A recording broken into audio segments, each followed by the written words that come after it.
Okay. Hello, everybody. I hope you are all doing well today. I'm just getting us set up over here so that we can begin our next Fiberside chat. So today is, I think, the sixth one, or maybe the fifth one. I'm not sure. I think like we're either fifth or sixth. I think the fifth one. But I'm really excited today because I'm going to be speaking today with Tonya from Flannel Cakes Fibers. And so feel free to come and join me, Tonya, if you want to go ahead and turn your camera on. And I'm going to make sure that everybody can see you too. So let me make sure that we're there. There you go. There you go. Okay. There we go. All right. So we are both on. Okay, so for those of you that are joining us for the first time today, basically the way these little conversations work is that I have some questions for Tonya that I'm going to ask her about her experience in the fiber arts, get to know her a little bit better and her business and all of that good stuff.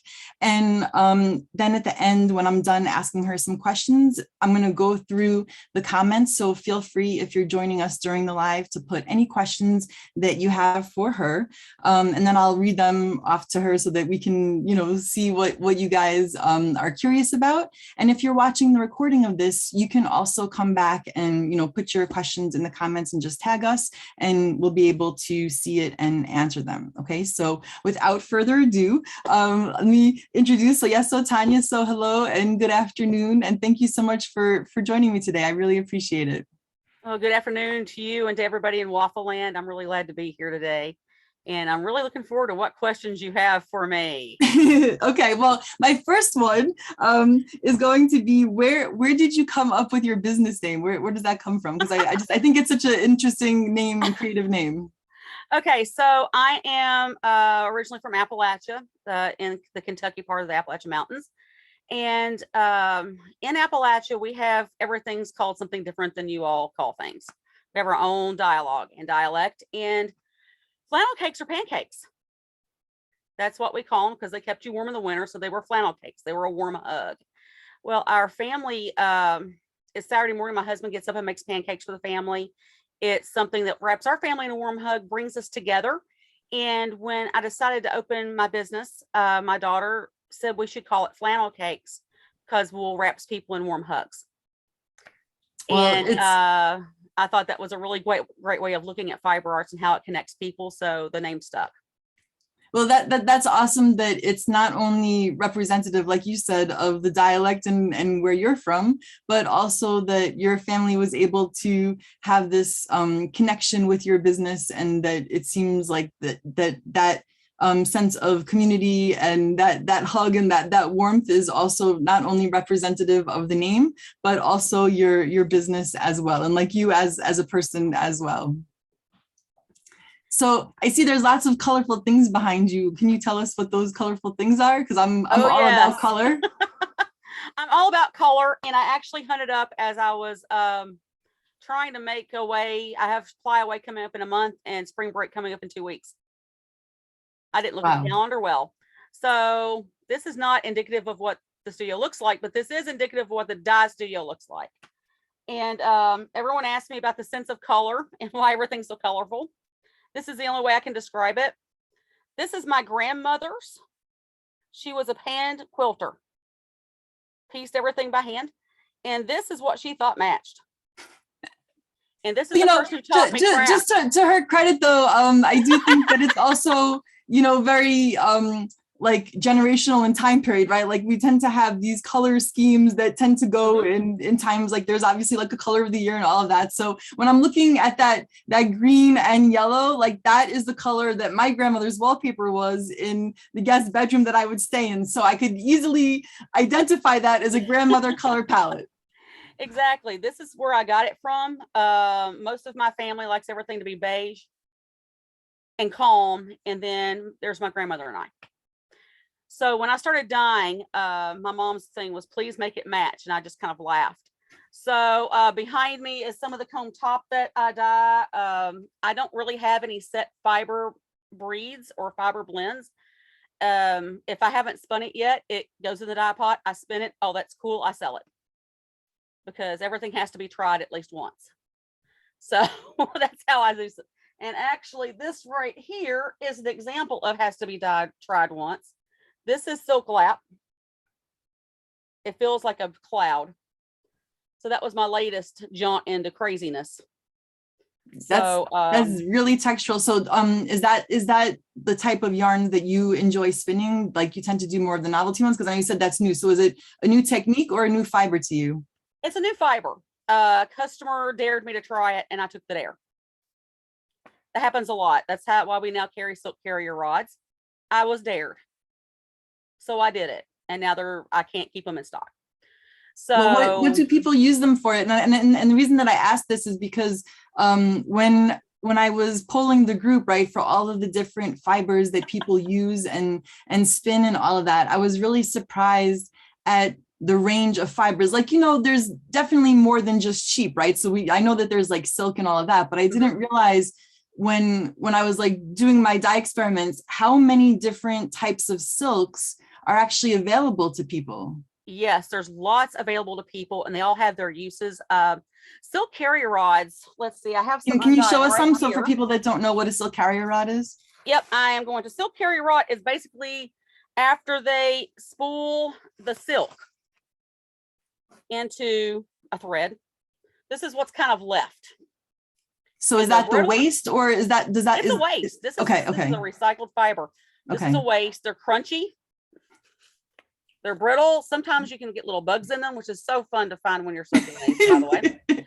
The things I do for you all. I mean, come on. Respect your dyers. There are things we go through. It's the prize in the Cracker Jack box, right? Pretty much. But they take dye great. You just pull them apart. They come out in little strips, like little sheets. So this one little rod, eyeballing, looks like it has about 6 sheets in it. This one little piece, and you just tease it. I usually do this one a little bit wet. It just drafts, and you spin it. So it's kind of like I would liken it. Would you describe it as like a freeze dried silk rolac? That would be a good explanation for this.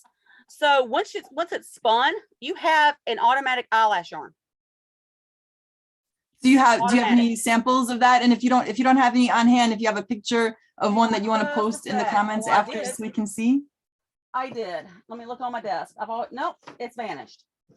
I had some. I don't have any right now. That's okay. Yeah. So if you have any pictures, please post them in the group later so we can see what it looks like. And I have a customer of mine who actually spins this on a drop spindle. So she's the one who started me on it.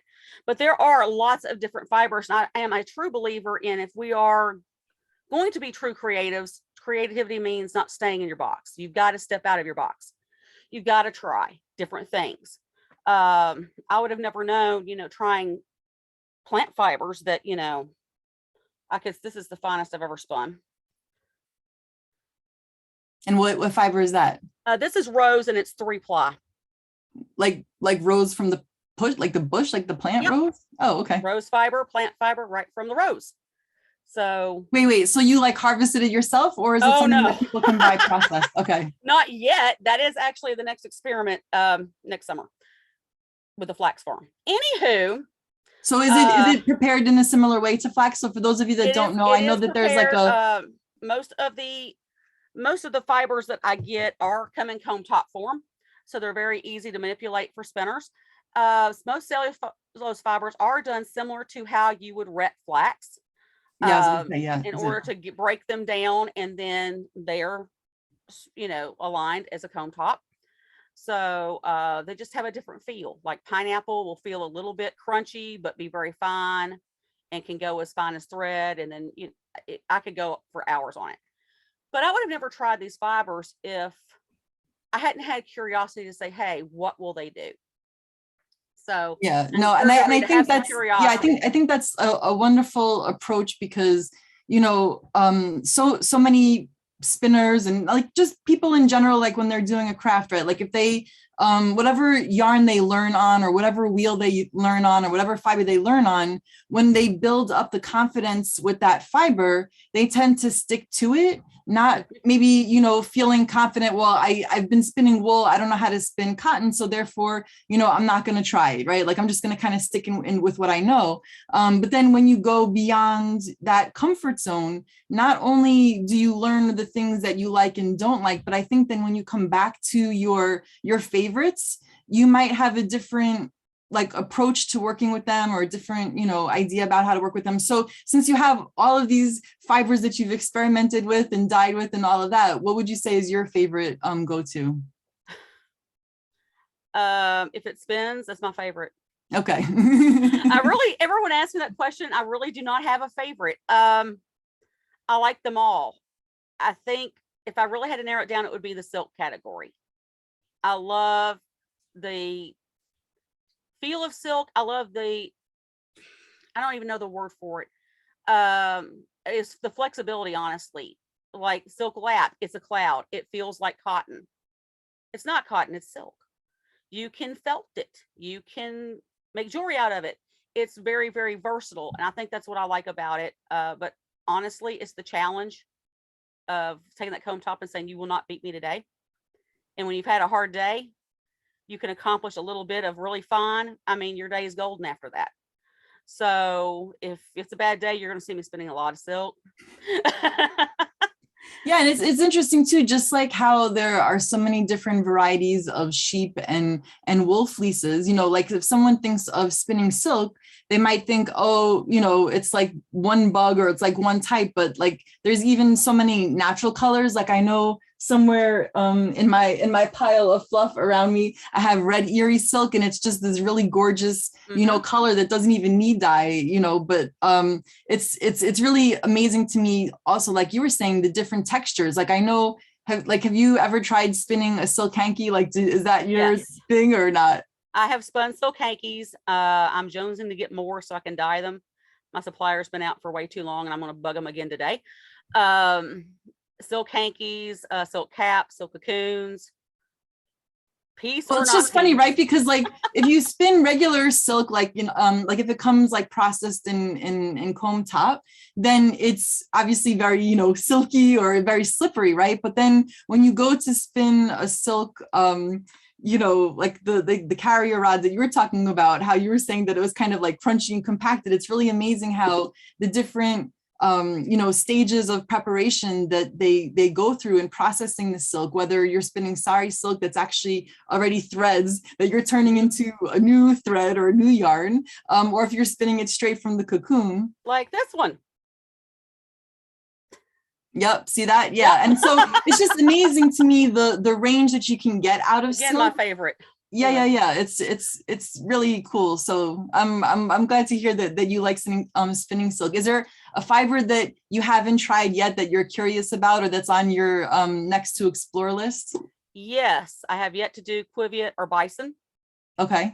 Those two are my next. I have spun fox, British fox. Oh wow. And possum. I have spun numerous dog furs, cat furs, all that stuff. Yeah, I know it's interesting because the possum, that's the one from Australia though, right? So it's kind of a different kind than the ones that we have in the States, that it's more of like an invasive species there. So when you get their fiber, it's kind of helping cull the population that was not really meant to be there in the first place. But no, that's interesting with the Kiviot, because I have some that I was gifted, I would say at least 10 years ago for Christmas. And I find it's really funny that there are some fibers that we might deem them like very precious and very special. And so a very small amount of Kiviot might be the equivalent, let's say a pound of wool, right? So let's say it's like $30 or whatever for an ounce. And so because it's a finer fiber. You pull it out and pet it, don't you? Well, but like the thing is that like, because it's a finer fiber, you're going to spin it finer. So maybe it would go for like a shawl or something like that. But that people are so afraid to jump into the luxury fibers because they cost so much money that they tend to like go through, I think, like the fleeces that maybe were given to them for free because they're like, oh, I can mess it up, it was free, right? Instead of actually jumping into the good stuff and spinning the good stuff and then getting used to the good stuff, like a sharp knife versus a butter knife. And so I was thinking about ways that I could use the kivia to kind of stretch it out and make it go longer, so to speak. And I thought it would be really fun to do a blend with fibers that I was dubbing my too precious to spin blend, and therefore by combining them all together, it would make it not only last longer, but then I would have those little bits and pieces, you know, to put together. So well, you already have your stash. I would mix it with the red airy silk. Yeah. So like I have my cat's fur that I was gonna have, and I have some like alpaca. You know, I have some alpaca that like I took I smuggled out of Peru when I went there. So, you know, I have like all of these different, I have all of these different fibers. Where's your smuggle Olivia, stuff? I have it too. See, this is why I knew that I was in good company today. Oh yeah. Troublemakers with fiber and color, right? Oh yeah. So I was curious, like, do you like ever prepare your own fiber, or do you just pretty much use the fiber since you're dyeing it already prepared? Do you enjoy the processing stage, or do you just really like to just jump right in, have it be prepared and just dye it? With the time frame I have with being also, you know, wearing numerous hats of stay-at-home mom, all that fun stuff, I tend to like the prepared stuff. I will be very honest. I just learned how to scour wool. That has been my biggest fear of messing it up. Wait. So you dye fiber that's not superwash, right? So you're dyeing fiber that's not superwash. So you know, like all of the ways to not felt it. It's this mind meld. And that's one of those things is I think we get into those mind melds of I can't do it, because we do have a lot of people in the industry who feel like there's only one way. And you hear the one way and you panic, you freak out. It might not work for you that way, and you quit. And that has been something I've been combating in the past 3 years. With the pandemic, I was stuck here by myself. I had to do a lot more artistic things to keep from loving my family. And I started writing down a list of what have you been afraid to try? And a lot of things I was afraid to try were things that in my head I'd been told, you can't do that. You can't do it that way. That's not how it's done. So that's where a lot of experimentation came in with colors and with breaking. I learned the rules. I do want to state first, I learned the rules, but the rules didn't fit me. But you have to learn the rules so you can have the foundation to break the rules. Well, so I finally took the jump to break the rules. I jumped off my foundation, basically. Well, and I think the way that you put that, like to write a list of what are you afraid of, and then to actually go down that list and challenge yourself. And, you know, when you think of people that are like innovators, right, or people that are doing things that are groundbreaking, it's generally because they're not following the rules, right? They're not going along with what has always been done before. Like if you're going to go to a surgeon or a doctor that's, you know, trying to figure out what's wrong with you, and you know, you've gone to everyone else and they don't know, you don't want them to follow the rules, because you know, that's the part I think where creativity can get stifled, is if you're told that there's a way to do X, Y, and Z and you always do it. And just even bringing it back to the pancakes, right? Like the fact that, you know, if you're told you have to make a pancake a certain way, you know, like on the stove, for example, and then, you know, come to find out, like there's such a thing, you know, in the Netherlands where they like bake their pancakes, and it's like mind blowing, like, oh my goodness, you can bake a pancake, like, you know, so exactly. Then when you experiment with things, I think that even though, like you said, it may not work for you, but sometimes I'm kind of the opposite. Like I like to break something to know how it works, and then I might look and see how other people do it. But I think I really enjoy the process of just doing everything I can to something first, and then figuring it out. Now, of course, you know, like that means that, you know, I might break things, or I might, you know, mess things up, so to speak. You know, the wool that has been scorched. Yeah, but I think that it's really great to like you said, identify what are your fears, what are the things that, you thought, oh, I wish I could do that, but, or, I see, this person doing and it's gorgeous, but like, I can't weave, but, and I think if you stop that sentence right there, like if you say, I can't weave, and then, or like as a teacher, I would even have students saying like, I can't paint, right? But then if you put the period there, then that's a statement. And you can like free yourself up by saying, I can't paint, but I'm going to learn how, or but I'm going to try, or but I'm going to see what I can do, even though I don't think I can, right? And I think that's how we get better. Because I'm sure the things that you love, like dyeing, did that come easy to you? Like, how did you even learn how to dye? I taught myself. I actually had a business before this called Flannel Cakes Fiber, where I actually had a proper studio and everything. And then I get the phone call, hey, it's a girl. Can you pick her up on Wednesday? And I became a mom within 36 hours through adoption. And within 2 weeks, my grand opening was canceled because I was a mom. But I went and bought old crock pots at Goodwill. And our old house had a 20-foot deck. I set up tables, I spread out the crock pots, and I was only dyeing 2 ounces to 4 ounces at a time. So it was like really limited batch dyeing. And I just went to eBay and bought someone's old dyes. So now, was this dye that you were doing for yourself, or were you trying to do it like for I was doing it for myself your to learn. I had bought some lovely wool from a Etsy seller, and I needed more of it. I didn't buy enough. And she said that her husband was busy with work and she was helping him, so she could not duplicate it. And I was like, well, darn it, I'm going to figure that out. And I eventually did. But unfortunately, we had a small house, and we had my husband's business in the house still. And we had wool underneath the bed, underneath the couch. We had it stashed everywhere. And he finally said, well, if you thought about going on eBay and selling some of this? And that was when Etsy had just came to be. And I went, no, I'm going to go to Etsy. And I started a business. So me getting rid of my stash really backfired. And now I can try whatever I want and write it off as a business expense, which is great.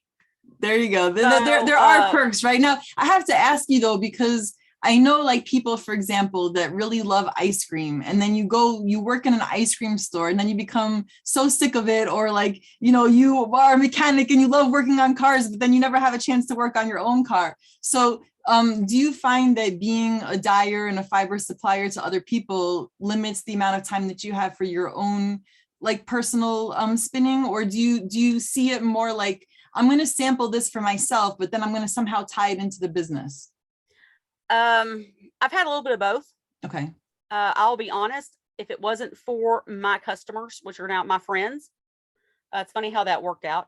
I probably would not have the time to spend, but we try to Zoom 1 to 2 times a week in my VIP group. And we set up a Zoom. And if I'm working on a million other things, they will literally say, stop, where's your wheel? What do you have in the studio right now you can spin on? They make me spin. So now it's become more of a practice for me. It's now my meditative practice. I've stopped working at night after my daughter goes to bed. I spin until we go to bed. Putting spinning back into the business plan, so to speak, has helped me balance the business so that I'm still spinning. Because if I'm not trying these things out and trying new techniques, then I can't help a customer when they say, what do I do? And sometimes that what do I do may not be, well, you can do this from the vault. It may be, well, here's your options and find what works for you. It may not be just a basic answer that someone's looking for. So if I don't spin, I can't help my customers, and there's no point in me being in business at all. Because my joy is getting people to do it. So what do you find like that you do with your yarn, since you experiment and everything like that? Like, are you a knitter, weaver, crocheter? Like, have you done all of that kind of stuff with your yarn? I am a diehard crocheter. My customers will tell you I am a crap knitter. They have seen it in action. I am a crap knitter. I confess. My name is Tonya, and I am a crap knitter. I try. I can make a scarf and I can make a hat. That's as far as it goes. My daughter can attest to it because she's had way too many sweaters that were too small, too long, and one arm longer than the other. And she'll just go get a hook and say, make it with this. I've been crocheting since I was 6. That was the first fiber love I had, was crochet, and my grandmother taught me. I didn't learn to knit until I was 26. And I was laying in a hospital bed after an emergency surgery and not in a good place. And my mom just went and bought some needles and said, I'm going to teach you how to cable. So I made us, 8-foot cable. And that's the extent of my knitting ability. I don't know what to do with it, but I could make You started with the cable. That's like with the cable, that's like jumping into the deep end of the pool without a life vest. That's what she had me do. I don't know why. I don't know why, but that's what she taught me. Weaving, I have started playing with some mug rugs and things like that. We're collecting looms. My daughter loves weaving. She has an ankle loom she piddles with. She's not much of a spinner, which is fine. I have plenty of yarn. We just bought a rigid heddle because I had a very basic rigid heddle, and my daughter was like, I would like a better one. So I purchased a better one from a customer. And then a customer recently gifted me for her to use, since my daughter's very mathematical, but she has ADHD. So we're trying to get her to use her superpower into channeling all her energy. So we were gifted a 4-harness floor loom. Well, it's a table with an extension. I call it a floor loom, which we're getting ready to learn to use after spring break. I've said after spring break. I can't do anything till then. It's funny how I've done primitive stitchery, punch needle work, tapestry crochet. I actually used to make baskets and sell them around the world for a while. That was the first big business. Golly day. I could sit here and probably go on forever about all the fiber arts I've done. But here's the thing. And if all the parents out there, this is a PSA. If your kid is really involved in something like a craft, they can go to school and major in that. So don't tell them to be a teacher and go teach biology like they did to me. And for God's sake, if their art teacher tells them they're not an artist, go slap her instead of agreeing with her. This is that you can't do art. You should never do art. You have no artistic ability. That was me in 8th grade. Look at me now. And yes, I ran into that art teacher and got to tell her, and boy, I loved every minute of it. Because well, that's awesome. Yeah, I know that definitely, like there's so much that you just said too that I would love to respond to, like with regard to like your daughter, and ADHD, and myself being a teacher as well as a later in life diagnosed ADHDer. I know that when I was teaching my students about fibers and doing that as a unit, it was really interesting because I would do painting and drawing and all of that. But it was when we got into the fibers unit that you would see students kind of have like a shift. And I was always so scared to teach fibers because it was something that I loved so much that I felt like if they, didn't like it or kind of balked at it or whatever, that it was going to really hurt. Like I didn't care if someone didn't like clay. I'm like, cool, like that's fine. You don't have to like clay. But if they said they didn't like playing with yarn, that would be soul crushing. And it was amazing that the tactile quality of the fiber arts to me is something that, it like with ADHD, like sometimes they'll tell like children to use like fidget spinners or like tactile manipulatives, and there's always this like joke going around that a drop spindle was the first fidget spinner I type probably of thing. started that. Sorry.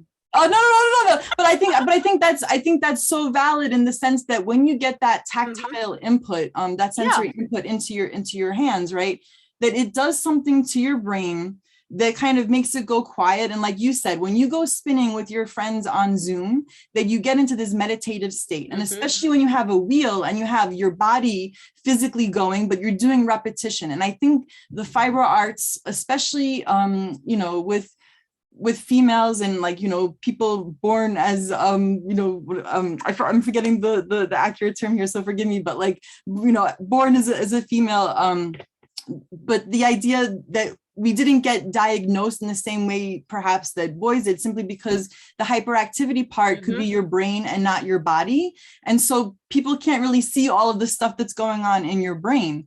And I find that there's so many other like women that I've met that they do the fiber arts, whether it's knitting or crocheting, to kind of like as therapy, right? So to relieve anxiety and for like social anxiety, right? The idea of I can be around other people if I have my knitting. And so when you're around other people that knit or spin, you can be in this space where now you feel comfortable entering this like social circle, but it's now acceptable to not necessarily, you know, have that engagement with them, like the eye contact, but you can still enjoy their company. And I think that's so important that, you know, we kind of are aware of how these things can help our mind. It's not just I'm making a scarf. It's like, this is making me able to mentally function right now. So I'm so happy that your daughter is like, honestly, I think that's why we're having such a mental health crisis right now, is we've gotten so busy with keeping ourselves and our children active and running to so many activities when they need to sit down and have the accomplishment of creation. We were talking to our daughter's counselor about how she needs to feel accomplishment herself, and we shouldn't compliment her. We shouldn't praise her. And I looked at her like she was nuts. It was like, I'm sorry, I'm going to praise my child. I said, but here's the thing. In school, she's not taught to feel accomplishment. At home, we've tried to teach her that, but because of her social influences and the participation and rewards and everything else, she's not taught to strive for anything. So I said, this is what we do at home. Now, my daughter can be like, I don't care about my grades. And this time she kind of did, she really wanted an A. But man, if she cannot get that project just right, if she can't build that Lego just right, if when we go on a nature hike, she hasn't put her nature journal just right, because she has to feel the accomplishment from things she's done with her hands.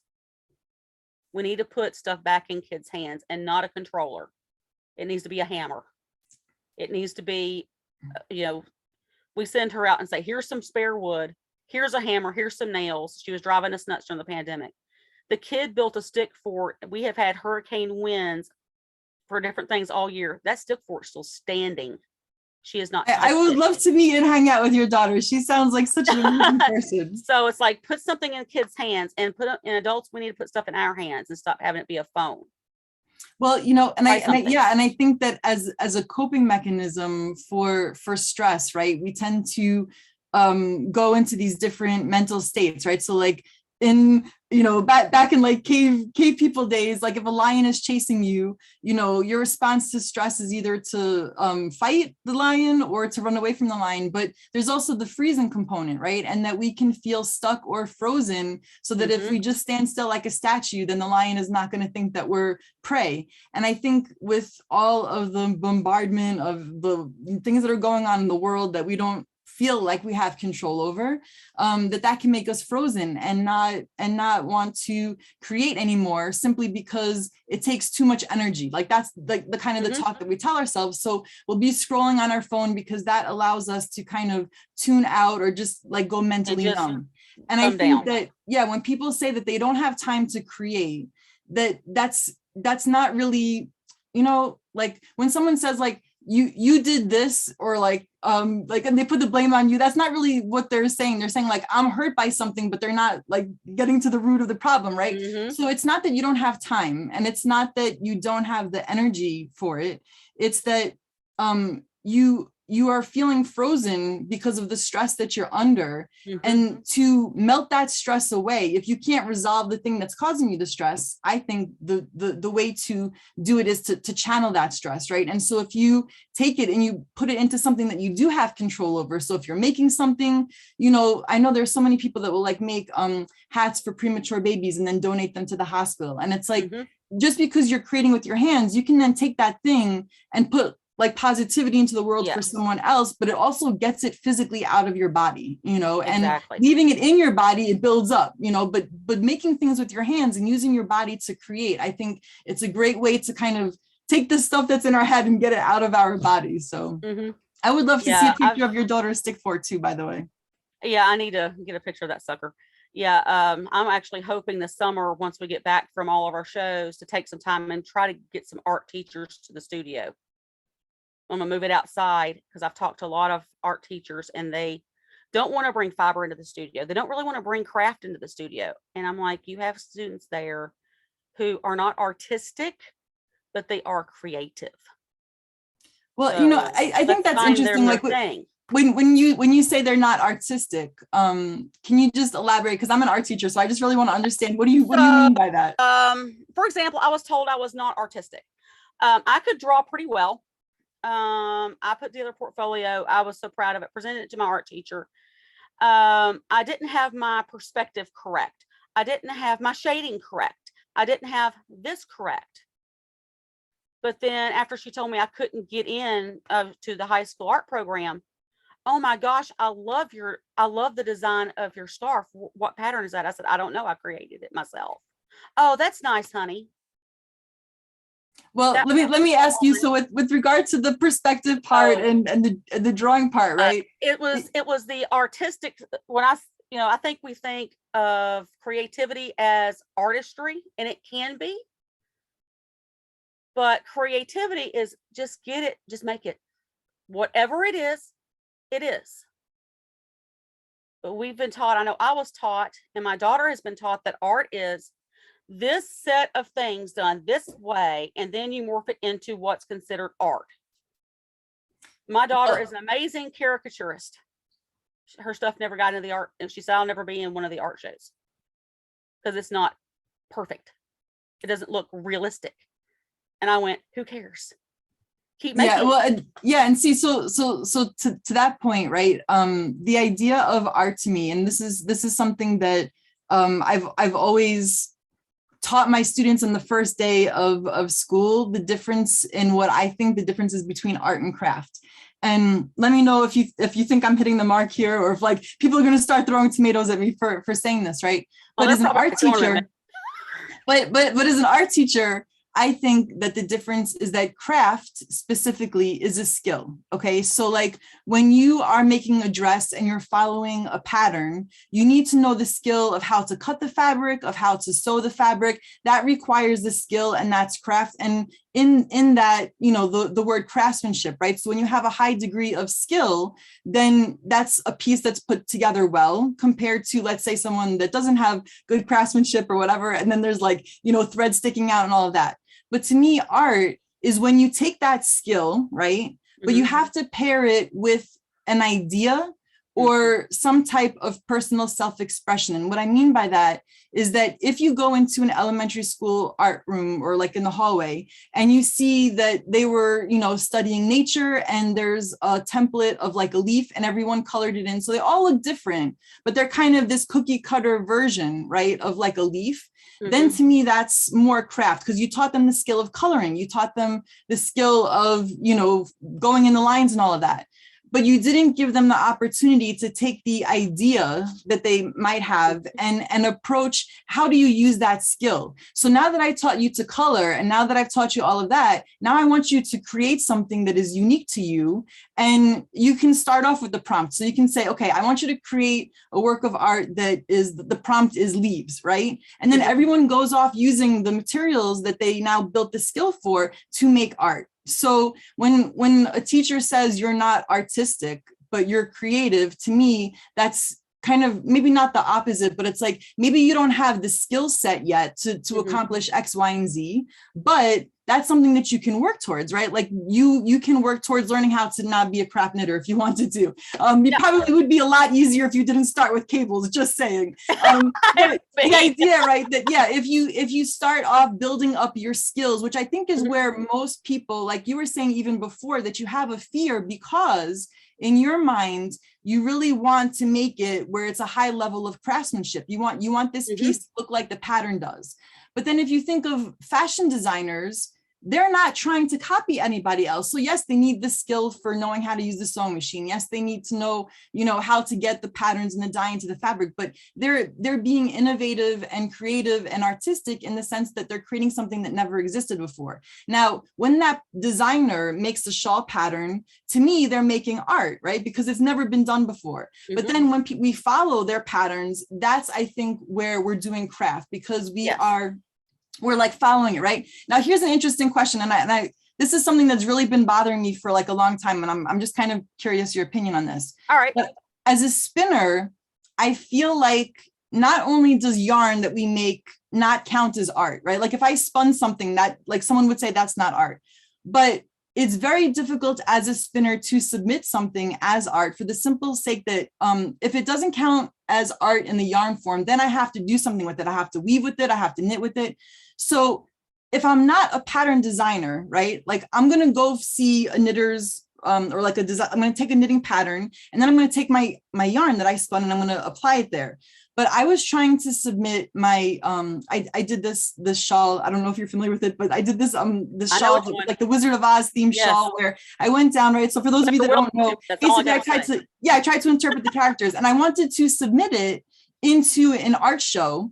But because I did not design the pattern, I was told I couldn't do it. Like it didn't count as art, right? And so I'm really struggling with the idea is how as a spinner, can we take something, and I don't mean art yarn, right? Because I think sometimes people, and I know like Esther Rogers did this whole thing on this too, where sometimes people will kind of jokingly say to a new spinner, oh, if it's uneven or if it's lumpy bumpy, that's art yarn. And to me, that's beginner yarn. But to me, art yarn is when you're spinning something with intention and you're trying to communicate this idea, right? So it's not about the skill or the technique. You're not trying to make a perfectly, thick and thin yarn, but in making the thick and thin yarn, maybe you have this idea you're trying to communicate. Like if you're spinning a yarn that is like a diary yarn, for example, and you're trying to, show maybe your day started off really smooth and even, and then something happened. So now there's like these big lumps and bumps in your yarn, so that there's intention in the yarn you're making. And to me, that would make the yarn art. But like how, I don't know, just like how do you think we as spinners can actually have our yarn, just being yarn, be art and be accepted that way and not have to be like in a pattern and all of that? I'm just curious your thoughts. I actually have experienced that. We have the Visual Arts Center of Richmond in downtown Richmond, Virginia. And before Lizzie came along, I actually volunteered there for their different events. And I was catering their, what was it? Oh, it was their black tie night where they actually had silent auction and they had all this art up. And I'll never forget, I was there helping set up the room. I was dressed in all my cocktail serving attire. And the celebrities who were hosting it came in, the local celebrities. And after being godsmacked by meeting these people, I turned. And of course, and made, as I'm known to do, if you've already figured out who I am, made the biggest scene on the planet. Because there in a 8x10 frame was a skein of yarn. Wow. Hanging with all of this amazing art. And I flipped, I freaked out. And everyone was like, what's your, everyone's staring at me. The room was filling up of these highfalutin rich people. And I said, I do this. And as soon as the words were out of my mouth, they were like, so what do you spend? How much do you spend? Where can I get it? And I'm like, I just do it for fun. So it went for $675, one skein of yarn, and it's hanging on some person's wall. She just had it unskeined and draped in the frame. And she entitled it Richmond Sunset. And it was beautiful. I think we can do it if we approach it in a way that people are used to seeing art. They're used to seeing it in a frame. They're used to seeing it as a vessel. They're used to seeing it, as a sculpture. And, it could be just how we display it and how we talk about it. I've been wanting to do this too. Now, when I made this one, sometimes I write things down, and my customers don't like that I don't always write down my colorways. I usually remember how to make them, but this is my art. I go in and start slapping color and mixing and saying, what's going to happen with this? Oh, let's see what goes with this. And then you have whatever I'm feeling that day. So when I dyed this, when I showed you the mulberry silk, when I dyed that, it's a lot of yellow. It's just buttercup yellow. Looks like popcorn to me, like the popcorn garland, Yep, yeah, it does. And I was that would be great to put on a Christmas tree, like how they have the popcorn garland. That would be awesome. Yeah. Well, we had 4 days of nothing but gray. Now I have a studio in a basement. Yep. The only window I have to the outside world is the back door. The stove is right there, so I can look outside and see sunlight. So imagine trying to dye, and for 4 days straight, it's nothing but gray. I mean, I'm in Rochester, New York, so that's all that I know. Yeah. And I just really needed some color. So I did all these bright spring colors. Well, as I was looking at it and deciding how to spin it and, you know, trying different techniques of how to spin silk lap, I came up with a way that was totally breaking the rules, which was, yeah, I broke the heck out of these rules. And learned a lot along the way. Like, you might want not to break them that much. There are rules for a reason, right? Yeah. But I have this very textural fluffy yarn, and as soon as I started applying it, I was like, this is daffodils. It looks like a field of daffodils up close. It's like if you were looking at it through a macro lens. Now, I used to be a photo librarian for a short stint for 3 years. Best job I ever had. And I got to look at photos every day. But the macro photos of where they would just get the hands fascinated me. So I think I'm going to do a series of yarn that's just macro lens yarn. Like this is a field of daffodils. Now I have sold yarn to jewelry makers who then turn it into, they're like, I want something that says the beach. Mm-hmm. Okay, spin it. Here you go. I want something that says this, says that. I want something that's boho, bright colors. Well, we got to do the sari silk then. And I sell it to them spun real fine for them to turn into art. And so someone said, well, then are you crafting a supply? I said, no, I'm crafting an art supply. Yeah, and that's the thing that's really interesting. Yeah, about like the yarn making is that, you know, just like I don't know, just like, and I know I use the food analogy too, right? But like you can have someone that makes like a beautiful wedding cake, and then that could be like the art part of it. But like, what if you're the person that like makes the decorations that then go onto the cake or something like that, you know? And at what point can we say that like yarn is just art in of itself because of the ideas that go into it, not because of the skill part, but because of the thinking that goes into the creation? I honestly think every skein of yarn is an art yarn, because there's some intentional thought when you sit down and look at how you spin that wool. You don't just, well, sometimes I do. Okay, I'll admit it. Sometimes I just sit and go, darn it, and just go. But you sit down and you look at that wool. How do I want to draft it? How do I want the colors to play out? So let's see. Let's take one of my Brady's here. So you have a one like this. Well, do I want to spin it from the top and keep all these colors separate with their gradual flow?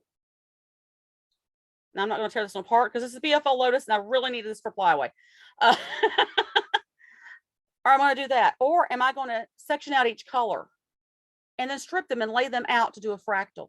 Or am I going to do a thick and thin so I can do a bobble?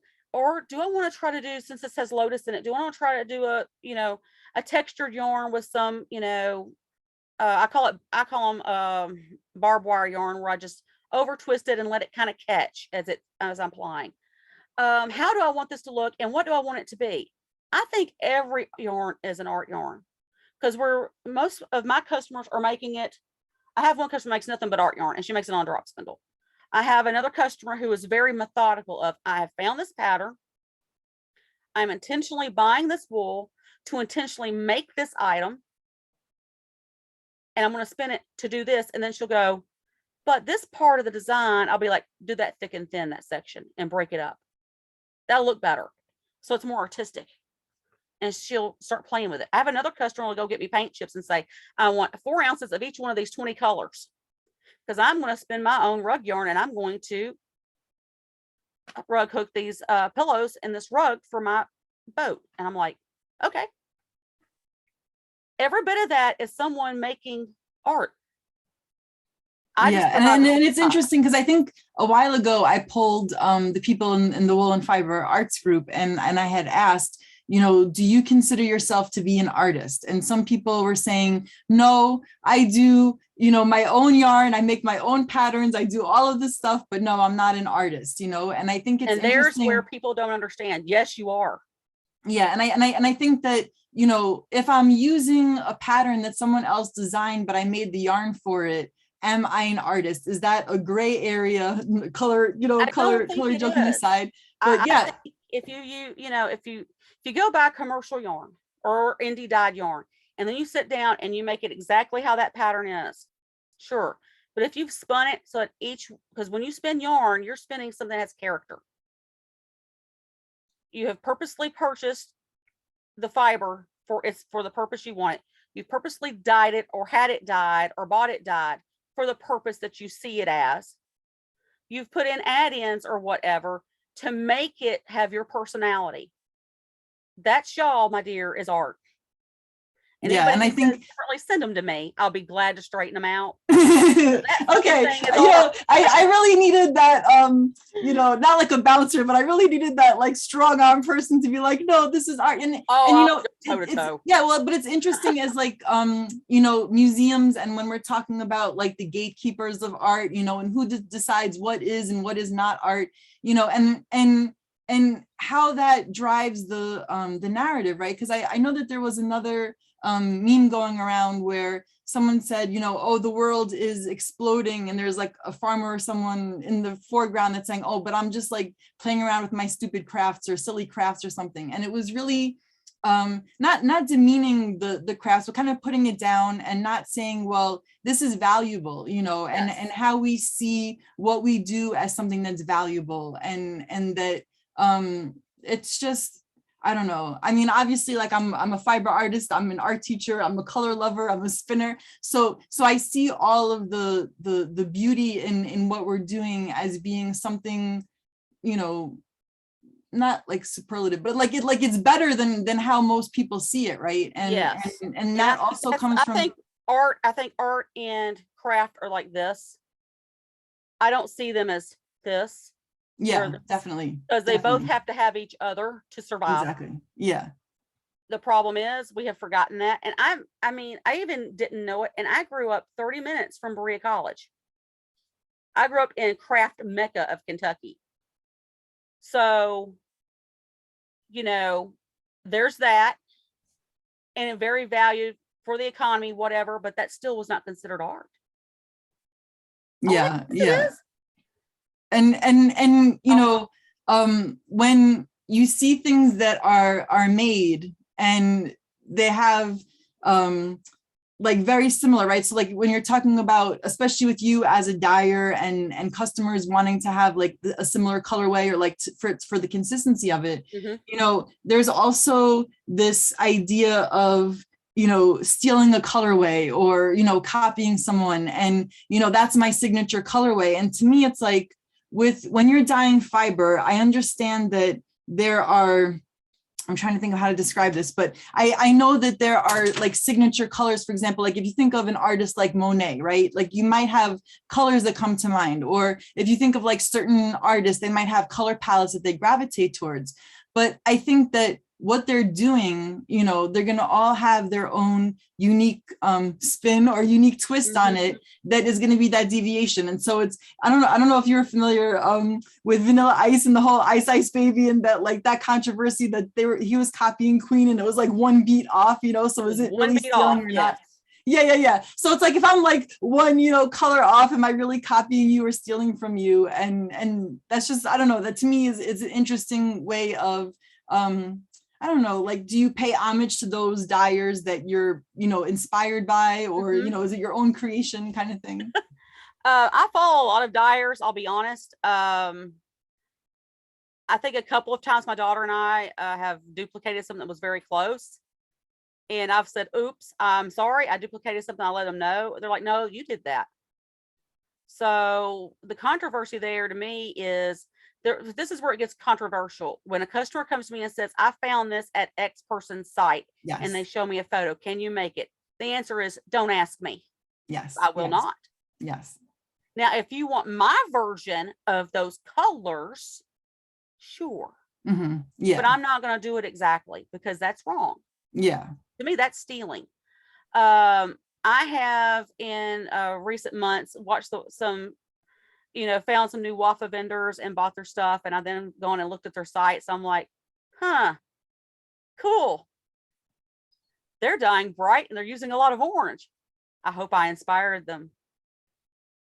Doesn't bother me. Yeah. And you know, there's always that saying or the expression, like as a teacher, you want your students to surpass you, but it's like, well, don't surpass me too much, just a little bit, but like, oh no, blow me out of the no. But it's just, it's funny how there are some people that are very like secretive about what they do, and then others just share freely, and just in the fiber world, especially like with dyeing, I think that there are definitely different ways of thinking about like colors and palettes and all of that. So I really appreciate your time with me. But before we go, because of my tradition with the whole Fiberside Chats, we've been talking about holidays. So I'm going to give you your pick. Okay, so today is 2 holidays. I think we talked about it earlier, but today is National Crunchy Taco Day, but it's also, I think it's like National Puppet Day. So which one do you want me to ask you a question about? Crunchy tacos or puppets? Puppets. Okay, so with puppets, have you ever made a puppet using any of your fibers or anything like that? I have not, but I have supplied a puppeteer with fibers I have custom dyed. And then what did they do? What did they do with it? They made puppets. But like, was it like for the hair? Was it like needle felted? Like, do you know, like there was a local lady, I think she's moved, I've lost track of her. Pandemic, you lost track of everybody. Everybody's scattered. Like, we're going to where we want to live forever. And I'm like, but you're leaving me. You suck. Anyway, especially I think she wound up going to Nova Scotia or some crap. And I'm like, you're leaving me here. Anyway, she and I took a wet felting class together. And I brought some of my yarn. I needle felted on top of my wet felting. She was like, what are you doing? Oh, let me show you. And before I knew it, can you dye 10 pounds of X? Wow. Sure. We're buddies. Crap. Yeah, I'll dye it. And then discovered she actually had a puppet studio and she designed puppets for other puppeteers. And I went, and then she went around to schools doing puppet shows. And I went, hey, I used to do puppets in college. Could I go along with you? Well, you're not in the union. I don't care. Lie. She wouldn't. But I actually did puppets in college, which is weird because, I mean, there's connections throughout everything that I've done where they were pointing me here. My dad used to work when he was in high school at the Karen Yarn Company. He was a coner. He ran the cone machines. So did he know that you did all this fiber stuff then? Yeah, he finally connected it like last year. Yeah, whatever.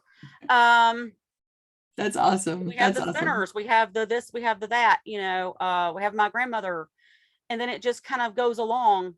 I have an aunt who picked up a paintbrush and never painted her life, and within 6 months had her first gallery showing.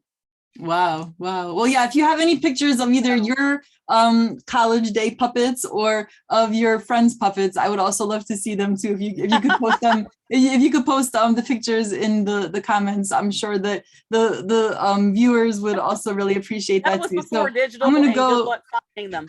Okay. Well, I'm gonna go because there's some questions in the chat, so I'm just gonna see if there's anything that people were saying or asking. So someone said, "Oh, Tonya, I'm spinning one of her fibers right now." There you go. So there's a meta, conversation talking about your fibers, and they're spinning them. Let's see.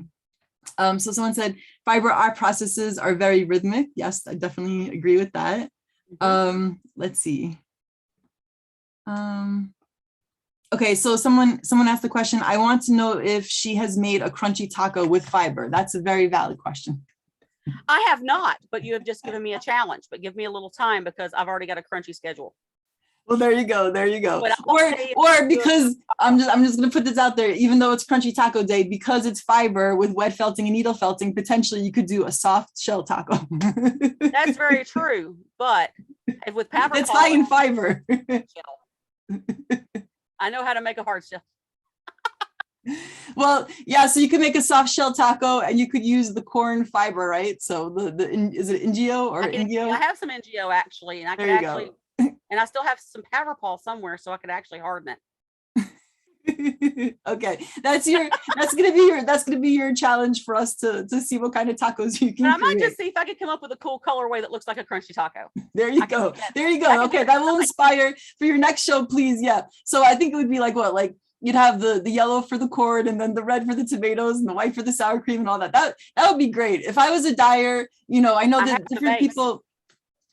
Yeah, different people have like different themes for their fibers. Like you said, you were gonna do the microscope, you know, pictures inspired yarn. I would definitely do foods. That would be my that would be my thing. So Well, flannel cakes, we do a lot of food-based things, so that's actually come into Flyaway. So I think we'll have crunchy tacos at nice. Flyaway. I'm so jealous. I hope you have a wonderful time there, and that you sell out and that people get to come and see No, I you in can't sell person. out. And I have Kentucky 3 weeks after that.